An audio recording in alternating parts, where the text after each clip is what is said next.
तो हेलो दोस्तों, आज मैं आपके लिए लाई हूँ adopted by Mercedes Duke family का एपिसोड 3, 4 एंड 5। तो चलो एपिसोड की शुरुआत करने से पहले लाइक एंड सब्सक्राइब करना ना भूलिएगा। एपिसोड की शुरुआत होती है, हमारी मेन कैरेक्टर एग्नेस अपनी आंखें खोलती है और मन में सोचती है मैं कहाँ हूँ, और ऐसे एक मेड दिखाई देती है। एग्नेस झटके से बैठती है और कहती है तुम कौन हो।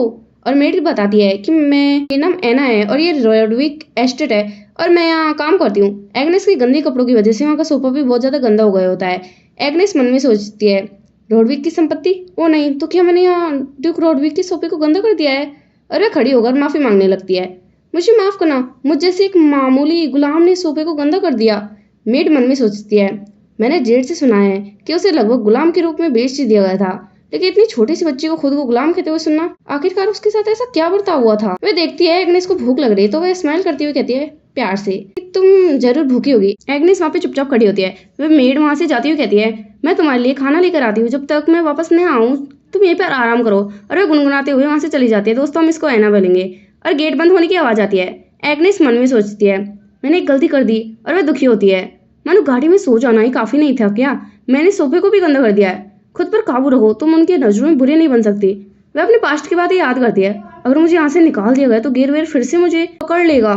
चूंकि गेरवेयर और रॉडविक परिवारों के बीच संबंध अच्छे नहीं है तो मैं कम से कम यहाँ पे ठहर सकती हूँ, और जब तक मैं अपने पाँव पे खड़ी ना हो जाऊँ तब तक मैं ये सुनिश्चित करूंगी कि मुझे यहाँ पे ये लोग रहने दे। वह गिनने लगती है, लगभग 14 साल की उम्र में मुझे काम मिल जाएगा। तभी गेट खुलने की आवाज आती है। एग्नेस हैरान हो जाती है ये क्या है, और वहां पर कोई आता है। वह लड़का रॉडविक का बेटा होता है। वह कहता है लगता है पापा एक और आवारा कुत्ता ले आए हैं। एग्नेस मन में सोचती है ये लड़का। वह उसकी तरफ देखती है, इतनी कम उम्र में उसके पास इतनी काफी ज्यादा ओम है। अगर रॉडविक परिवार का कोई विशेष क्षमता वाला व्यक्ति है तो वह थियोन है, और उससे बहुत ज्यादा दर्द होता होगा। नहीं, मुझे ये अनदेखा करना होगा। अगर उन्हें पता चल गया कि मैं रूटियम हूँ तो मेरा पिछला जीवन वापस से दोहराया जाएगा। तभी वहाँ पे मेड आती है और कहती है यंग मास्टर आप यहाँ कब आए, क्या आप यहाँ पे अपनी क्षमता का उपयोग तो नहीं कर रहे थे ना। थियोन कहता है एना तुम कब से दुस्साहसी हो गई, तुम मेरी वो टीचर नहीं हो जो तुम मुझे इतनी शिक्षा दे रही हो। एना कहती है मेरा ऐसे कोई कहने का इरादा नहीं था, मैं क्षमा मांगती हूँ। थियोन कहता है वहां से जाते हुए जो कुछ भी हो, और ऐसा है कि जल्दी से जल्दी उस लड़की को नहला दो क्योंकि उसमें से बदबू आ रही है। और वह जोर से गेट बंद कर देता है। एना एग्नेस की तरफ देखती है और कहती है आपके नहाने के बाद हम खाना खा लेंगे है ना। हमें कैसल का सीन दिखाया जाता है। एना जोर से कहती है ओ माय गॉडनेस, और वह प्यार से कहती है क्या तुम हमेशा से इतनी प्यारी थी। हमारी एग्नेस तो स्वर्ग की रानी लग रही होती है। एना उसे गले लगा कहती है ये सोचकर मैं हैरान होती हूँ कि आप अपने पूरे जीवन में इस चेहरे को छुपाते हुए जी रही थी, कितनी शर्म की बात है। वह उससे क्यूट और क्यूट कह रही होती है, लेकिन हमारी एग्नेस तो मन में सोच रही होती है उसने मुझे क्यूट कहा, मेरे पूरा जीवन में मुझसे किसी ने भी अब तक क्यूट नहीं कहा, सबने मुझे गंदा बदबूदारी कहा है। तब उन दोनों को किसी की आवाज आती है हे एना। वह जेड होता है और उसके साथ एक बटलर होता है। जेड कहता है उस बच्चे का क्या हुआ जिसे ग्रेस लेकर आए थे, और वह उसकी तरफ देखता है। वह कहता है हाँ वह कहाँ गई। वह चारों तरफ देखने लग जाता है। एना कहती है हाँ वेरी फनी। वह उसकी तरफ स्माइल करता है और फिर पास आकर कहता है ओह वाह वह तो शुरू से ही यहाँ पे थी। अब जबकि धूल से भरी चलती फिरती हमारी गुड़िया एक छोटी सी प्यारी लेडी बन गई है। इसमें कोई हैरानी की बात नहीं है कि मैं उसे पहचान नहीं पाया। वह बटलर कहता है मैं रॉडविक एस्टेट का बटलर हूँ, मुझे उनकी कृपा से एक संदेश मिला है, परम पूज्य ग्रेस। इसकी पुष्टि करना चाहेंगे क्या उस युवती का कोई नाम है। वह ग्रीटिंग करता हुआ कहता है अगर उसके पास कोई नाम नहीं है तो उसका हम एक नया नाम देना चाहेंगे। वह उसे एक नया नाम देना चाहता है। एग्नेस मन में सोचती है एक नया नाम, मेरी माँ और चाचा हमेशा मुझे इसी नाम से बुलाते थे, तुम या फिर परजीवी। और जब मैं गेरवेयर एस्टेट में गई तो मुझे एग्नेस कहकर पुकारा गया, लेकिन मैं अब उस नाम से नहीं पुकारी जानी चाहिए। वह कहती है मेरा कोई नाम नहीं है। बटलर कहता है मैं समझ गया, तो मैं ग्रेस को बता दूंगा कि आपका कोई नाम नहीं है और आपको नाम की आवश्यकता है। जेड कहता है अच्छा विचार है, आपको अपने नए जीवन के साथ एक नया नाम की भी आवश्यकता होती है। एना रॉडविक की संपत्ति के अधिकांश लोगों को उनके नाम दिए जा चुके हैं उनकी कृपा से। ग्रेस की कृपा का उपहार है उन लोगों के लिए जो अपने अतीत को भुलाना चाहते हैं। एना स्माइल करते हुए कहती है आपको क्या लगता है क्या आप भी अपने नए जीवन को लेकर उत्साहित नहीं है। एग्नेस उसकी तरफ देखती है। सीन चेंज होता है, रात हो रही होती है। जेड बताता है नहाने के बाद वह लड़की बिल्कुल मनमोहक लग रही थी, उसका कोई प्यारा सा नाम रख दीजिए प्लीज। ग्रेस कहते हैं वेरी वेल। जेड कहता है और बिल्कुल आपके आदेश अनुसार उसके चाचा के बारे में मैंने जानकारी निकाल ली है। फिर वह ग्रेस रॉडविक को एग्नेस के अंकल के बारे में बताने लग जाता है। जेड बताता है ये दुर्व्यवहार के स्तर से कहीं अधिक भयानक है, आप इसे नजरअंदाज नहीं कर सकते महोदय, कम से कम एक लड़की के भविष्य के लिए तो ऐसा करना ही होगा। रॉडविक कुछ सोच रहे होते हैं। रॉडविक कहते हैं आपका क्या मतलब है? ये दुर्व्यवहार की सीमा से आगे निकल चुका है। आगे उसने बच्चे ने क्या क्या झेला है और उसका पालन पोषण कैसे किया। जेड बताता है, मुझे नहीं लगता है कि इसे पालन पोषण भी कहा जाना चाहिए। ऐसा प्रतीत होता है कि बच्चे की माँ ने उसे अकेले ही जन्म दिया था, क्योंकि उसके पास कहीं जाने की जगह नहीं थी, इसलिए उसे अपने भाई के पास आना पड़ा। और उस आदमी का नाम टेम्बर है। समस्या यह थी कि माँ बच्चे का पालन पोषण नहीं कर सकती थी, इसलिए सक्षम न होने के कारण इसलिए टेम्बर को उसकी देखभाल करनी पड़ी। उसने बच्चे को इतनी ही खाना दिया जिससे वह जिंदा रह सके, और पैसों के लिए उसने एक बार तो उसे भिखारी को भी बेच दिया था, और वह बच्चे को भिखारी के साथ रखता सहानुभूति जगाना चाहता था भीख मांगते समय, क्योंकि जब बच्चे के साथ कोई भीख मांगता है तो उसको ज्यादा पैसे मिल जाते हैं। बाद में जब लड़की बड़ी हुई तो वह उससे सारी काम कराता था। वह जब बोलने लग गई थी और समझने लग गई थी तब। जेड बताता है, और हाँ, ऐसा लगता है कि पड़ोसी ने भी सालों से कोई मुर्गा नहीं पाला था। सुबह होते ही बच्चे के पीटने की आवाज उनके खतरे की घंटी की काम करती थी। ऐना ने बताया था कि उसने बैठने से इनकार कर दिया था क्योंकि गंदा कर दिया, तो मुझे माफ कीजिएगा। मुझे लगता है कि वह इस तरह की बात कहने के बारे में सोच भी इसलिए सकी क्योंकि उसके साथ ऐसी घटना घटित हुई थी। वाकई में उसके साथ बहुत बुरा हुआ था और उसने बहुत कठिन समय झेला है। रोडविक कहते हैं, दुर्भाग्यपूर्ण परवरिश। वह अपना कलम उठाते हैं और मन में सोचते हैं ये जागीर भी उसके लिए दुर्व्यवहार और दुर्भाग्य जगह हो सकती है। फिर वो कुछ लिखने लग जाते हैं और फिर कहते हैं, कल सुबह इसे बच्चे को दे देना, लिफाफा मत खोलना। लिफाफा जेड को दे देते हैं और जेड कहते हैं, क्या ये उस बच्चे के लिए है? रोडवे कहते हैं, इसके भीतर पढ़ने मात्र से ही वह अपना नाम जान जाएगी, और अगर वह पढ़ना नहीं जानती तो उसे कोई नाम दे देना। जेड कहता है, क्या उसे इसे खुद पढ़ना होगा? लेकिन ऐसी जगह पर पढ़ी बड़ी होने के कारण उसे बुनियादी शिक्षा भी नहीं मिल सकती, पढ़ना तो दूर की बात। रोडवे कहते हैं, खैर अधिकतर मामलों में यह सच है, लेकिन उस बच्चे में मुझे कुछ अलग बात लगती है। वह इस बात को याद करता है जब एग्नेस ने उससे पूछा था कि मेरे अंकल का क्या हुआ। रॉडवे कहते हैं, मुझे पक्का पता नहीं, लेकिन वो आपसे कभी दोबारा नहीं मिलेंगे। एग्नेस कहती थी, तो फिर वो मर चुके होंगे। रॉडवे पूछते हैं, तुम्हें पता है मौत का मतलब क्या होता है? एग्नेस बताती है। एग्नेस कहती है कि मौत का मतलब होता है कि सब कुछ खत्म हो जाना। रॉडविक मन में सोचते हैं, उसके सोचने के तरीके ऐसा नहीं लगता कि वह सामान्य बच्ची है। उसकी उम्र से वह ज्यादा ही मिच्योर शायद। खैर, मैंने जैसे कहा वैसा करना। बच्ची का नाम रखने के बाद उसके अंकल के पास जाना, गंभीर स्वभाव में। फिर वे कहते हैं, आपने कहा था कि उसे पैसे का शौक है, तो फिर वह अपने जीवन में कभी काम न कर पाए और उसे मुआवजा मिले। जेड मुस्कुराते हुए कहता है, जी हाँ, क्योंकि वह बच्चा अब हाउस रोडवी का सदस्य है। फिर सीन चेंज होता है और एना खराटे मार रही होती है और एग्नेस अपनी सोच में डूबी हुई होती है। वह मन में सोच रही होती है, मुझे लग रहा था कि ये ज्यादा डरावना होगा क्योंकि ये परिवार अपने हथियारों के लिए कुख्यात है, लेकिन यहाँ सब लोग बहुत दयालु लगते हैं। वे तो एक गुलाम को बिस्तर तक दे रहे हैं। मुझे इतने अच्छे बिस्तर पर सोए हुए सच में बहुत लंबा समय हो गया है। उसे कुछ महसूस होता है। वह खिड़की की तरफ देखती है। वह वहाँ पर थियोन को देखती है। वह कहती है, वह यहाँ पर कब पहुंचा और मैं तो सो भी नहीं पाई थी, लेकिन मुझे बिल्कुल पता नहीं है कि वह इतना प्रभावशाली है।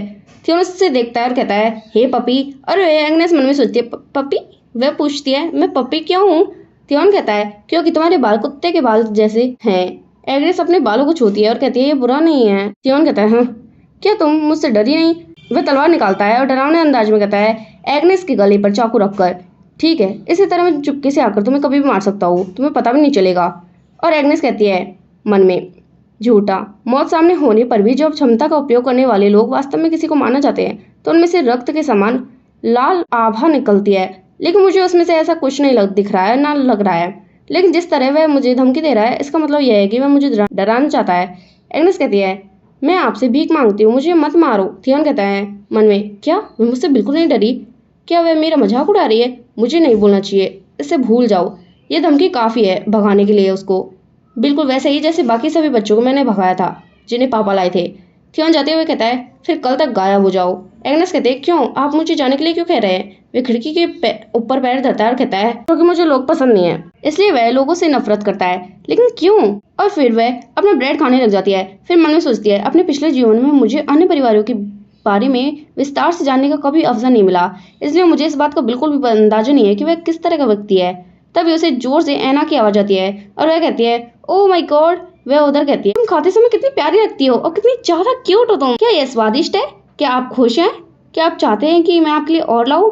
और शर्म के मारे ऐना की गाल तो लाल हो जाते हैं। वहाँ पर जेड की आवाज आती है। वहाँ पर जेड उससे कहता है, अरे तुम इसे रोटी खाते खाते उसका दम तोड़ दोगी। वह उसे लिफाफा देता है, फिर कहता है, सुनो मैं तुम्हारे लिए आज नया नाम लेकर आया हूँ। वह लिफाफा ले लेती है और कहती है, क्या मेरा नया नाम इस लिफाफे के अंदर है? जेड कहता है, ये सही है, क्या आप उत्साहित नहीं है? ऐना कहती है, वह उसे तभी नाम देगा जब वह उसे खुद पढ़ सकेगी। ये बहुत ही घटिया बात है, भले ही वह सिर्फ मजाक कर रहा हो। जेड कहता है, चिंता मत करो, मैंने पहले ही एक काफी अच्छा नाम सोच रखा है। बटलर मन में सोचता है, मुझे आश्चर्य होता है कि ग्रेस क्या सोच रहे होंगे। सब एग्नेस की तरफ देखते हैं, जो कहती है, मुझे लगता है कि कोई ना कोई गलती जरूर हुई होगी। ऐना कहती है, गलती क्या? तुम पढ़ सकती हो? एग्नेस कहती है, ये ऐसा नहीं है, लेकिन इसमें लिखा है कि। फिर वह लिफाफा उन सबको दिखाती है और कहती है, तू एरिसे रॉडविक। ऐना तो हैरान हो जाती है और कहती है, ओह तो आपको पढ़ना आता है? वहाँ पीछे तो जेड दुखी हो जाता है और कहता है, पर मैंने उसे सोचने में नाम को रात दिन एक कर दी थी। बटलर कहता है, बधाई हो आपको इस नए नाम के लिए, माई लेडी। एग्नेस मन में सोचती है, माई लेडी। फिर लिफाफा की तरफ देखकर मन में सोचती है, क्या सचमुच मेरा नाम है तुआरी से रॉडविक? आखिर उसने मुझे ये नाम क्यों दिया? और रॉडविक, आखिर ये सब हंगामा किस बात का है? क्या आपने अपना नाम पढ़ लिया? वहाँ पर रॉडविक चलते हुए आते हैं और ऐना कहती है कि हाँ उसने पढ़ लिया। रॉडविक कहते हैं एग्नेस की तरफ देखते हुए, वाह तुम पहले ही कई ज्यादा साफ सुथरे लग गए हो, बहुत अच्छा है ना? ऐना कहती है, नहीं ये ऐसा नहीं है। जेड कहते हैं मन में, क्या वे सचमुच बच्चे को रॉडविक नाम देना चाहते हैं? और हैरान होकर एग्नेस पूछती है, ग्रेस मेरा एक प्रश्न है। और रॉडविक कहते हैं, एक प्रश्न? एग्नेस कहती है, मैं रॉडविक क्यों हूँ? वे एग्नेस की तरफ देखते हुए कहते हैं, क्या आप अपने नाम से नाखुश हैं? वह उस लिफाफे को कसकर पकड़ लेती है और कहते हैं, एग्नेस मन में सोचती है, मैं भी जानती हूँ एक आम आदमी के लिए कुलीन बनने का ऐसा मौका मिलना आम बात नहीं है, विशेषकर तब जब वह कोई साधारण कुलीन व्यक्ति न होकर 4 राशि परिवारों में से एक हो। लेकिन क्या होगा अगर यह सब सिर्फ एक चाल हो? क्या मुझे परिवारों की 4 दीवारी में कैद कर देना सही है? किसी घिनौने काम को अंजाम देने के लिए परिवार से बेहतर बहाना और कोई हो ही नहीं सकता। उसके चाचा ने उसे चाहे जितना प्रताड़ित किया हो, पड़ोसियों ने इस पर ध्यान नहीं दिया हो, क्योंकि यह सिर्फ एक पारिवारिक मामला था। वह अपने पास्ट की बातें याद करती है, जब चाचा चाचा कहकर दरवाजा खोलने के लिए विनती करती है, लेकिन लोग उसे देख रहे होते हैं, लेकिन कोई भी उसकी मदद नहीं कर रहा होता है। गेरवेर भी वैसे थे, वह मुझसे कहा करते थे कि उसे परिवार का सदस्य है और वह अपना परिवार समझे उसको। मेरे लिए परिवार हमेशा उन लोगों द्वारा इस्तेमाल किया जाने वाला एक सुविधाजनक बंधन मात्र रहा है जो मुझे फंसाना चाहते हैं। इसका मतलब यह हो सकता है कि ड्यूक रॉडविक भी ऐसे ही हैं। और फिर उसे आवाज आती है, वह रॉडविक होता है जो उससे कहते हैं, क्या तुम ठीक हो? तुम बहुत पीली पड़ रही हो और इसकी वजह यह है शायद आपको नाम पसंद नहीं आया है। एग्नेस हैरान हो जाती है और कहती है, फिर अपने मुंह पर हाथ रखकर बोलती है, वह चीज मतलब। और वह बहुत ज्यादा हिचकिचा रही होती है और उसे हिचकी आ रही होती है। उसे रॉडविक ध्यान से देख रहे होते हैं, फिर प्यार से उसके सर पर हाथ रखते हुए कहते हैं, मुझे लगता है आपको थोड़ा शांत होने की जरूरत है। एग्नेस मन में, ओह चुप हो जाओ, वह अपनी एबिलिटी का यूज कर रहा है। और जेड कहता है, योर ग्रेस, क्या उसने अपनी इस क्षमता का इस्तेमाल सिर्फ मुझे जैसे बच्चे को हिचकी आने से रोकने के लिए किया? भले ही वह जानता है वो कि अपनी क्षमता का उपयोग करने से केवल ओम की संचय होगा और उसकी जीवन अवधि कम हो जाएगी। क्या उसे पता चल गया कि मैं एक रूटियम हूँ? लेकिन मुझे यकीन है कि मेरे पिछले जन्म को ड्यूक गेरवेर के सिवाय किसी को पता नहीं था, क्योंकि उसके पास एक एबिलिटी थी जिसके कारण वह पता लगा सकता था कि किसके पास रूटियम की पावर है और किसके पास नहीं है। लेकिन चूंकि ड्यूक रॉडविक ने मुझे अपना अंतिम नाम दिया है, हो सकता है कि वह जानता हो कि मैं रूटियम हूँ और वह मुझे फंसाने की कोशिश कर रहा है। लेकिन उसे यह बात कैसे पता चल सकती है? जब मैं अपने अतीत में वापस आई हूँ तो क्या कुछ बदल गया? नहीं, अभी निश्चित रूप से कुछ कहना जल्दीबाजी होगी। इसके अलावा अगर मैं चली भी जाऊँ तो फिर भी अगर मैं गेरवेर के हाथों पकड़ी जाऊंगी तो मेरा तो काम तमाम हो जाएगा। मुझे नापसंद नहीं है, मुझे अपना नाम पसंद है, वह उसको रॉडविक से कहती है। और रॉडविक कहते हैं, वेरी वेल, और वह उसकी तरफ हाथ बढ़ाते हैं। अब तब फिर उसे वो गोदी में उठा लेते हैं और कहते हैं, मुझे पापा कहो।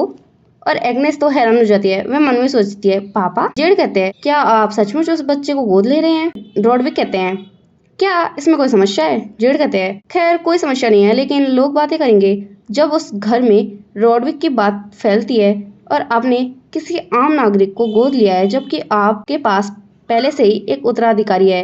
अन्य ड्यूक परिवार भी इस युवती पर विशेष ध्यान देंगे। रॉडविक कहते हैं, जैसे कि वे इसके बारे में कुछ कर पाएंगे। और जेड कहते हैं, सच कहूँ तो मुझे सबसे ज्यादा चिंता उस यंग लेडी की हो रही है। वह तो पहले से डर रही है। आप जिन बच्चों को यहाँ पे लेके आए हैं उसके साथ खेलने के लिए यहाँ लाए हैं वे सभी। लेकिन जैसे ही उसे पता चला कि वह उसकी छोटी बहन बनने वाली है, तो आपको नहीं लगता कि वह उसे मार डालेगा? ये पूरी तरह से असंभव है। इस समय थियोन बहुत अलग थलग लग रहा है और रॉडविक परिवार के बाकी सभी किरदारों से भी कहीं ज्यादा अधिक। रॉडविक कहता है अगर वह लड़का इस साम्राज्य में इस परिवार का नेतृत्व करना चाहता है तो वह इस तरह नहीं रह सकता। मुझे पूरा यकीन है तुअरे से मतलब कि एग्नेस का उस पर अच्छा प्रभाव पड़ेगा। दोस्तों हम इसे एग्नेस ही बोलेंगे। जेड मन में सोचता है तो वह सचमुच उसे गोद लेने जा रहा है। वह ऐसा व्यक्ति नहीं है जो इतनी आसानी से किसी बच्चे को गोद ले ले। उसे क्या हो गया है? वह आमतौर पर ऐसा नहीं रूप से अलग थलग रहता है। ऐसा लगता है मानो वह किसी रहस्यमय शक्ति से प्रभावित हो गया है। फिर वह एग्नेस को याद करता है, उसकी प्यारी सी भूरी सी शकल को। तभी वहाँ पर एक आदमी भगा भगा आता है और फिर कहता है ग्रेस ग्रेस बुरी खबर है, यंग मास्टर और यंग लेडी चले गए हैं। दोनों को तो कुछ समझ नहीं आ रहा होता है। सीन चेंज होता है। थियोन एग्नेस को जंगल में ले आया होता है। एग्नेस कहती है हम कहाँ जा रहे हैं? मुझे लगता है कि वह शायद इस बात से नाराज है कि मैं उसकी नई बहन हूँ। और वह उसके कपड़े को पकड़ लेती है। फिर पूछती है भैया मेरे पैरों में दर्द हो रहा है, क्या हम वापस नहीं जा सकते? वह हैरानी से कहता है तुम किसे भैया कह रही हो और तुम्हारे दर्द का मैं क्या करूँ? एग्नेस कहती है उसके कपड़ों को छोड़ते हुए इसका आपसे न कुछ संबंध हो सकता है। आपने कहा था आपको लोग पसंद नहीं है ना? सच कहूँ तो फिर मुझे भी एक चीज है जो मुझे पसंद नहीं है। फिर थियोन कहता है तुम्हें किस बात से नफरत है? वह बताती है मुझे पेन से बहुत ज्यादा नफरत है। तो दोस्तों हमारी एपिसोड की यहीं पे एंडिंग होती है। Thanks for watching.